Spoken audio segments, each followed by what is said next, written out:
Saya mulai saja ya. Assalamualaikum warahmatullahi wabarakatuh.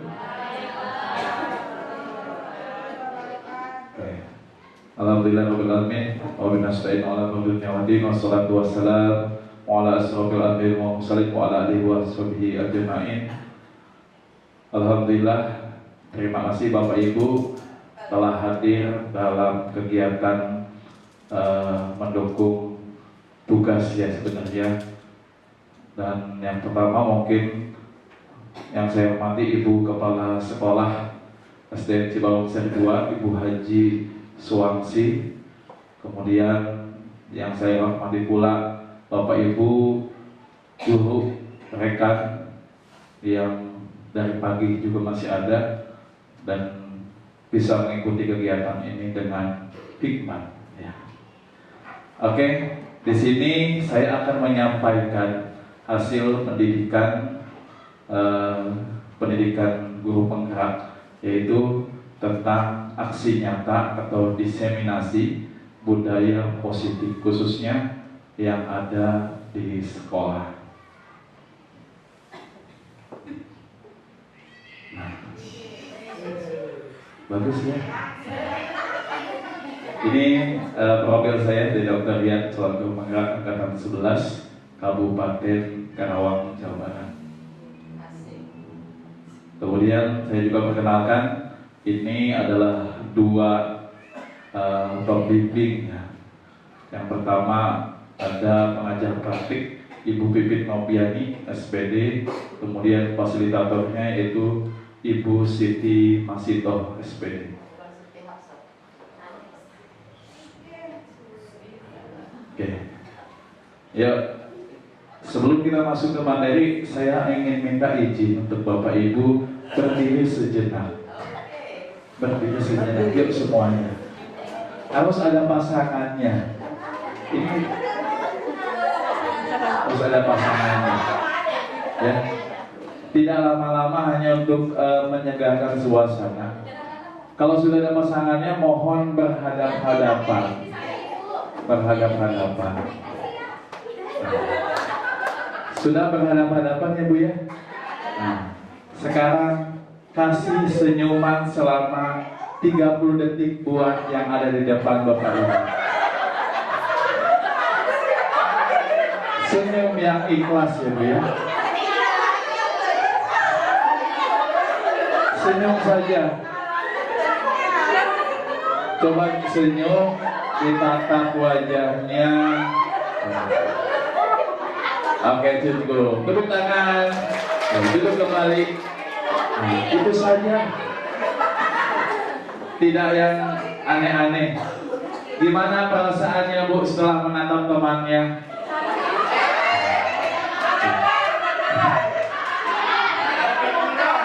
Jadi yang awalnya tadi hanya senyum-senyuman, kelamaan jadi senyum benar. Nah, ujung-ujungnya malah ketawa. Nah itu saya ingin supaya segar kembali. Tadi kan udah mulai karena wah udah lama nih, tapi karena sudah ada cuma senyumnya sedikit. Ini belum 30 detik. Kalau 30 detik jadinya apa itu yang disenyumin? Terima kasih Bu ya. Itu sejenak selingan. Oke, selanjutnya. Oke, di sini kita akan ada kesempatan untuk diskriminasi dulu. Yang pertama menghargai siapapun. Ya, kita saling menghargai. Kemudian yang kedua menjadi pendengar yang baik. Nah, kemudian ada lagi nggak yang mau ditambahkan Bu? Selain dua ini, kesepakatannya. Masa nggak ada yang tambahin? Boleh minum tidak? Nah, berarti kesepakatan tambahkan kita boleh minum. Terus apa lagi Bu? Boleh makan. Terus apa lagi? Jangan ngobrol katanya. Terus ada lagi nggak? Nggak boleh tidur ya? Nggak boleh tidur ya, jelas ya Bu ya. Kalau tidur di rumah saja. Yang pasti saya minta Bapak Ibu aktif dalam kegiatan diseminasi ini ya. Oke, itu adalah kesepakatan baru diskriminasi kita yang akan kita laksanakan ya. Yang menghargai, kemudian menjadi pendengar baik, kemudian tadi boleh minum, boleh makan. Yang utamanya itu tidak ngobrol dan aktif dalam kegiatan forum. Baik, selanjutnya, wah, mantap kan? Nah, di sini apa sih budaya positif? Sebenarnya Bapak Ibu mungkin sudah paham, sudah tahu. Saya hanya menyampaikan kembali yang hasil dari pendidikan yang sudah saya lalui. Di sini budaya positif adalah sebuah nilai kebajikan yang menjadi keyakinan dan pada akhirnya menjadi karakter atau ciri khas dari sebuah komunitas atau lembaga. Berarti kalau di sini kita di sekolah ya Bu ya. Kemudian untuk menciptakan budaya yang positif di sekolah, guru hendaknya mampu menjalankan perannya dalam menciptakan pembelajaran yang nyaman dan menyenangkan di sekolah. Karena budaya positif dapat mendorong murid untuk mampu berpikir dan bertindak serta mencipta sebagai proses memerdekakan dirinya sehingga murid lebih mandiri dan bertanggung jawab. Nah, jadi yang namanya budaya positif di sini mungkin beberapa guru sudah mulai menciptakan hal seperti ini.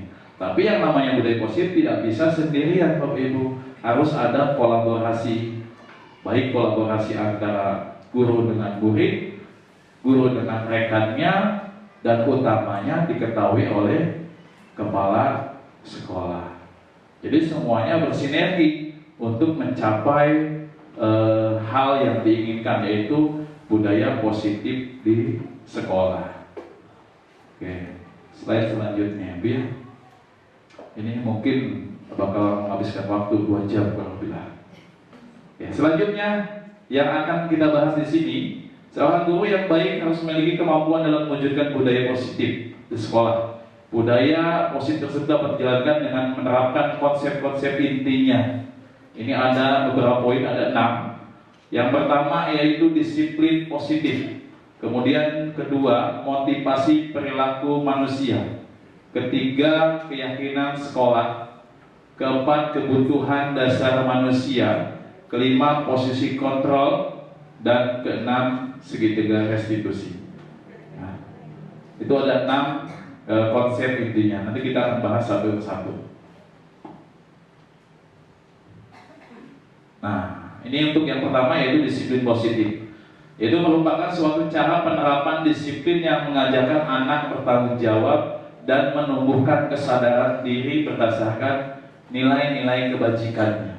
Nanti kita lihat nilai kebajikannya apa saja sih yang harus dimunculkan. Kemudian lebih ke arah disiplin diri yang dapat mengontrol diri dalam melakukan segala tindakannya. Dan yang terakhir dapat membuat murid memahami dan menyadari berdasarkan motivasi internal, bukan akibat paksaan, pujian atau hukuman. Nah, setelah saya belajar di sini banyak Bu yang saya pelajari, yang dulunya itu guru itu kebanyakan menghukum. Nah, sekarang tidak boleh seperti itu. Nanti kita lihat slide selanjutnya bakal ada kejutan-kejutan. Ini nilai-nilai kebajikan universal yang akan dimunculkan banyak, mulai dari peduli, terus terangan, sampai terakhir itu di ujung ada pengertian. Tetapi kita akan lebih fokus ke profil pelajar Pancasila. Nah, ini ada 6 karakter profil pelajar Pancasila. Yang ini fokus kita akan penerapan disiplin positifnya. Seperti apa sih? Misalkan beriman, bertakwa kepada Tuhan Yang Maha Esa dan berakhlak mulia. Nah, di sini sebagai guru kita harus mencontohkan teladan yang baik. Jadi sebelum menyuruh anak, mencontohkan dulu. Jadi contoh teladan yang baik supaya anak melihat, ketika melihat anak pun bisa mengikuti. Kemudian ada mandiri, gitu ya. Kemudian berkebinekaan global, bergotong royong, itu bisa dilakukan dengan kegiatan piket, kemudian kreatif. Kemudian kreatif bisa bisa menggunakan metode pembelajaran dan ataupun yang bisa mengaktifkan kegiatan siswa. Dan terakhir bernalar kritis. Jadi nanti ini ada 6 karakter yang harus dimunculkan. Pasti Bapak Ibu sudah tahu disiplin positif yang ada di kelas. Udah beberapa yang sering dimunculkan. Ada yang sudah Pernah? Bu? Halo? Halo? Halo? Ngantuk? Jadi pasti Bapak Ibu sudah pernah melaksanakan. Mungkin di sini juga ada Ibu Dini yang sudah pernah CGP juga. Jadi saya juga sering sharing kepada Bu Dini kaitan-kaitan hal-hal untuk tugas CGP. Kemudian yang kedua adalah motivasi perilaku manusia. Nah, ini juga berkaitan dengan yang tadi. Motivasi perilaku manusia ini apa saja sih Ibu? Contoh yang sederhana, Ibu datang ke sekolah itu untuk apa? Untuk ngajar. Selain itu, ada hal nggak yang Ibu tuju? Pak, biar tidak ditegur kepala sekolah. Nah, itu bagus. Menjalankan kewajiban. Tapi kita lihat motivasi perilaku manusia itu ada 3, Bu. Nih. Yang pertama itu ada untuk menghindari ketidaknyamanan atau hukuman. Yang kedua untuk mendapatkan imbalan atau penghargaan dari orang lain. Dan yang ketiga untuk menjadi orang yang mereka inginkan dan menghargai diri sendiri dengan nilai-nilai yang mereka percaya. Nah, sekarang saya tanya, Ibu maksudnya ke yang mana? 1, 2, atau 3? Supaya gajinya tidak dipotong, misalkan. Oh, nggak ada ya Bu ya. Nah, dari ketiga ini yang sering muncul biasanya mana Bu? 1 atau 2 atau 3? 1. Hukuman. Nah, dari ketiga ini harusnya yang akan dimunculkan itu yang ketiga Bu. Kalau ke 1, ke 2 itu adalah faktor dari eksternal. Jadi sama halnya dengan anak. Ketika anak datang ke sekolah, kalau faktor dari eksternal itu harusnya dihindari. Karena takut misalnya pada ininya galak, gitu kan. Karena takut bu ayahnya suruh begini begitu. Itu tidak boleh anak itu berpikiran seperti itu. Ataupun mendapatkan imbalan. Nah ini juga sama. Dulu saya menganggap yang mendapatkan imbalan itu bagus untuk memancing motivasi. Tetapi ternyata tidak boleh. Itu akan menjadi salah satu penghambat. Bisa jadi nanti ada kecemburuan sosial dan sebagainya. Nah, yang paling bagus itu adalah yang ketiga. Ini adalah faktor dari internalnya, yaitu untuk menjadi orang yang mereka inginkan. Jadi diri sendirinya menyadari bahwa hal itu penting untuk dia. Belajar itu penting untuk dia. Jadi bukan paksaan. Begitu ya Bu ya. Itu adalah motivasi perilaku manusia. Nah, selanjutnya keyakinan sekolah atau kelas. Nah, di sini juga saya juga sudah melihat, beberapa juga sudah menggunakan, dan saya juga sudah mulai praktekkan. Nah, ini yang kemarin saya praktikkan. Keyakinan sekolah atau kelas, yaitu pertama guru berperan dalam mewujudkan terbentuknya keyakinan sekolah atau kelas dengan adanya kesepakatan antara guru dan murid. Kemudian keyakinan sekolah atau kelas berupa pernyataan universal yang mudah diingat dan dipahami dan harus diterapkan di lingkungan sekolah. Ada yang Bapak Ibu sudah menerapkan seperti ini? Boleh bercerita? Ada nggak? Saya lihat sudah ada yang ditempel, berarti sudah mengetahui. Coba, salah satu saja keyakinan sekolah yang sudah Bapak Ibu terapkan. Contohnya apa sih? Keyakinan kelas. Kalau ada juga sama halnya dengan kesepakatan kelas. Apa, Bu? Sama halnya yang tadi kita buat pertama yaitu ya, menghargai. Kemudian ada lagi nggak? Soalnya Bapak Ibu kan bikin perinan. Saya lihat ada yang di kelas ada 5, ada 6. Nah, itu kan alasannya membuat seperti itu apa? Gitu kan.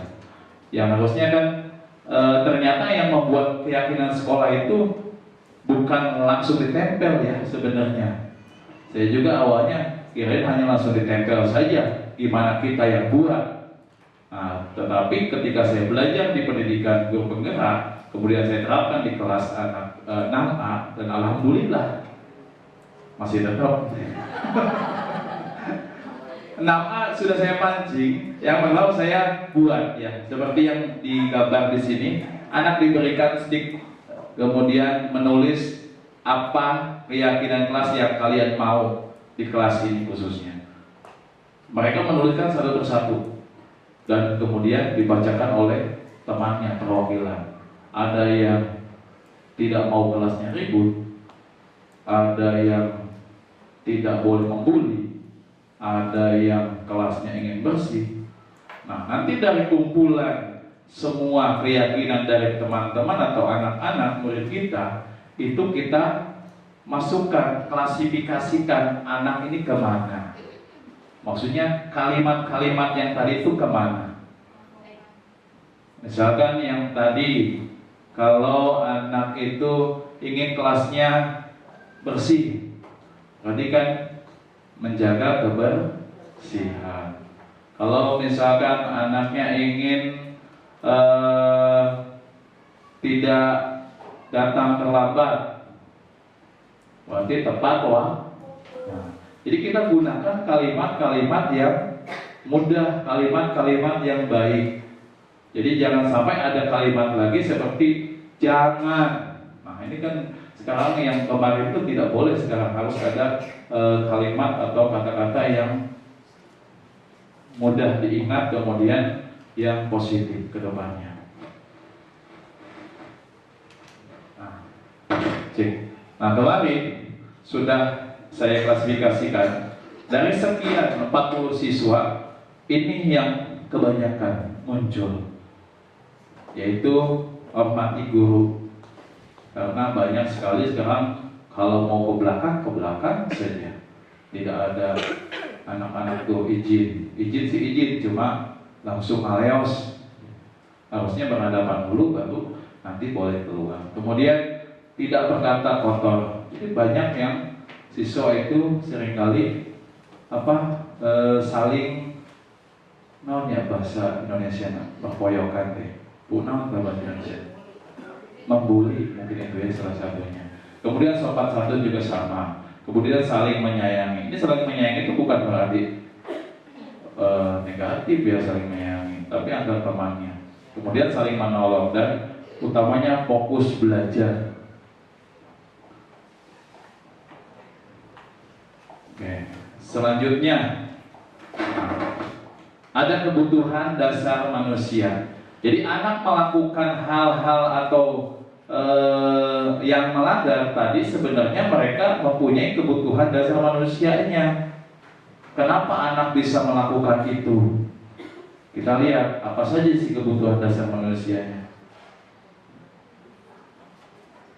Nah, di sini ketika seorang murid melakukan sesuatu perbuatan yang bertentangan dengan nilai kebajikan atau melanggar peraturan, hal itu sebenarnya dikarenakan mereka gagal memenuhi kebutuhan dasar mereka. Apa saja?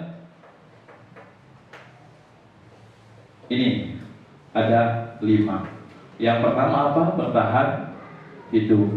Kemudian kasih sayang dan rasa diterima. Kemudian penguasaan, kebebasan, kesenangan. Jadi ada 5 dasar kebutuhan manusia yang seringkali muncul di anak itu. Kita lihat contoh kasusnya nih. Nah, apa ini? Ibu Herlina. Studi kasusnya ya. Ibu Herlina adalah guru wali kelas 6D, sedang bingung menghadapi ulah salah satu murid di kelasnya yang bernama Denny. Oh, Denny ya.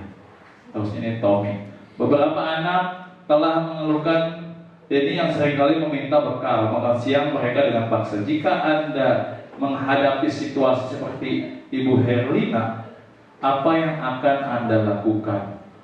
Menurut Anda kira-kira apa alasan Doni ya, melakukan itu atau hal itu?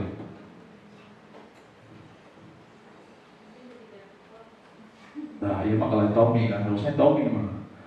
Jadi alasan Tommy yang pertama, karena ia lapar dan orang tuanya tidak membawakan bekal makan siang.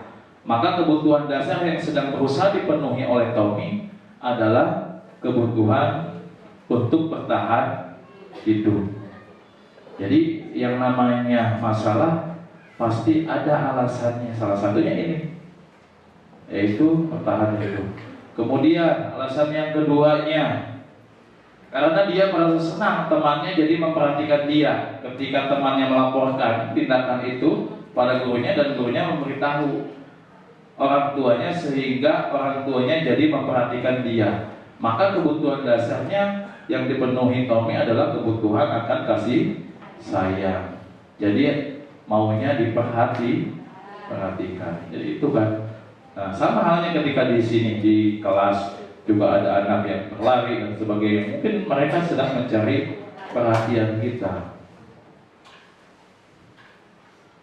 Nah, kemudian yang ketiga alasan Tommy-nya, karena temannya jadi takut dengan dia dan menuruti keinginannya. Maka sebetulnya Tommy sedang berusaha memenuhi kebutuhan dasarnya akan kekuasaan. Dan yang keempat, ini alasan Tommy karena dia merasa bosan dengan bekal makanan yang dibawakan ibunya dari rumah, karena ibunya selalu membawakan bekal yang sama. Oleh karena itu dia ingin mencoba makanan teman-temannya yang beraneka ragam. Maka Tommy sedang berusaha memenuhi kebutuhannya akan kebebasan. Dan yang terakhir ini alasan Tommy, karena ia melakukan dengan iseng saja dan ia menikmati ekspresi wajah teman-temannya yang kesal karena diambil makanannya, dan menurut dia ekspresi teman-teman itu lucu. Maka berarti Tommy sedang berusaha memenuhi kebutuhan akan kesenangan. Nah, jadi dari satu kasus ternyata ada 5 kebutuhan dasarnya yang belum terpenuhi. Sama halnya ketika menghadapi siswa, harusnya kita analisis apakah dasarnya atau kebutuhan dasarnya ada yang tidak dipenuhi. Itu yang kita harus cari tahu. Itu ya.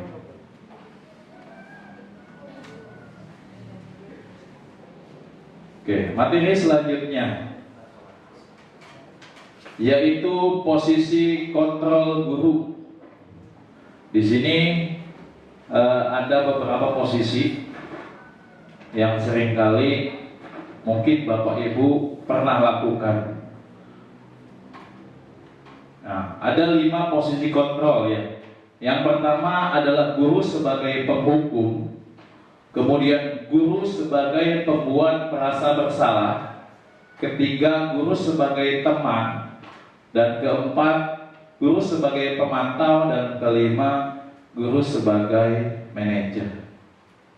Nah, pengalaman sebelum saya mengikuti kegiatan atau pendidikan CGP, saya itu biasanya di guru sebagai penghukum ataupun sebagai pembuat merasa bersalah. Ternyata itu tidak boleh ya Bu ya. Jadi dari kelima ini harusnya sebagai guru tuh yang mana sih? Nah, sebagai manajer. Kenapa alasannya? Ini Bu, alasannya di sini ada dampak pada muridnya. Kita lihat ketika ibu atau kita sebagai penghukum, dampak pada muridnya itu yang paling bawah di sini, mengulangi kesalahannya. Kemudian membuat rasa bersalah, merasa rendah hati. Ini posisinya tidak boleh seperti ini. Maka yang paling bagus itu ada di posisi yang manajer. Di sana nanti dampaknya itu mengevaluasi diri, bagaimana cara memperbaiki diri.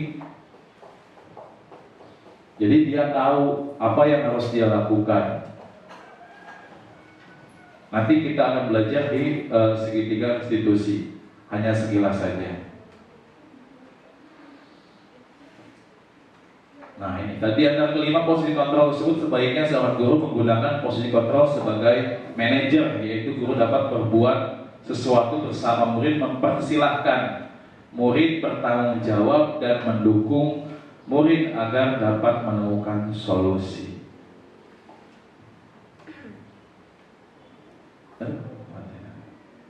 Oke, ini materi terakhir. Sebelum materi terakhir, daripada masih bingung ataupun kayak ngantuk, Bu Ai boleh dong pimpin briefing dulu seperti yang kemarin, ya boleh. Soalnya Bu Ai banyak SGUG-nya, saya lihat. Yuk Bu, ke depan dulu Bu, biar Bapak Ibu gurunya lebih cerah, nggak bingung. Loh.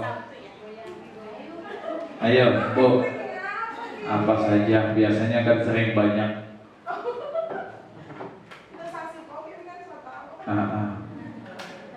Iya Bu, silakan Bu ke depan Bu. Oke. Ayo Ibu, tepuk tangan buat Bu Ai dong.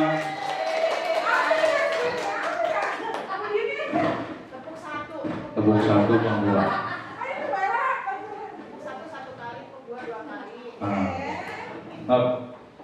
Berdiri gak Budi? Berdiri ya. Ya berdiri yuk, semuanya berdiri dulu. Kita tepuk sama-sama. Berhadapan-hadapan.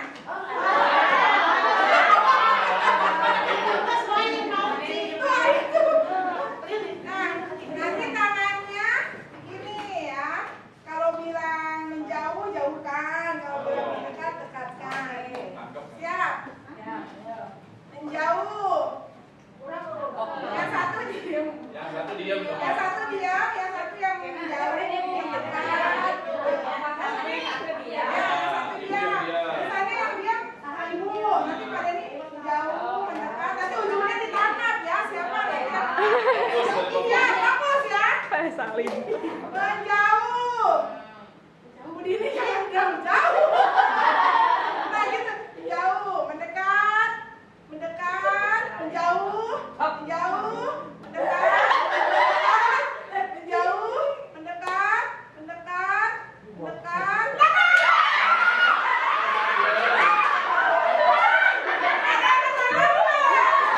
Sekali lagi Bu, sekali lagi Bu, sekali lagi.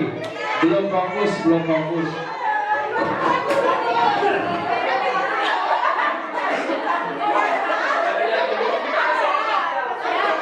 Gantian, gantian.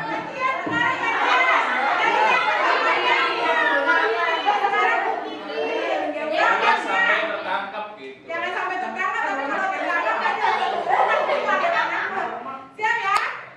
Menjauh, menjauh, mendekat, menjauh, mendekat, menjauh, mendekat, menjauh, mendekat.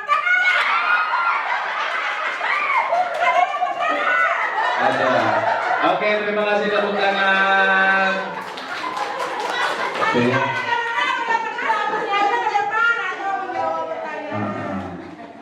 Jadi itu salah satu SQ briefingnya untuk tidak jenuh. Selanjutnya saya lanjutkan kembali ya Bu ya, ini materi yang terakhir sepintas yaitu segitiga restitusi. Terima kasih Bu Aing sudah membuat segar kembali. Di sini ada tahapan, 3 tahapan untuk melakukan segitiga restitusi. Yang pertama yaitu menstabilkan identitas. Kemudian yang kedua validasi tindakan yang salah. Kemudian yang ketiga menanyakan keyakinan. Maksudnya di sini apa sih segitiga restitusi? Yaitu untuk menyelesaikan suatu permasalahan, tapi kita gunakan segitiga restitusi ini. Jadi 3 tahap ini kita lakukan. Oke. Tahapan yang pertama tadi menstabilkan identitas. Maksudnya dilakukan berdasarkan prinsip bahwa membuat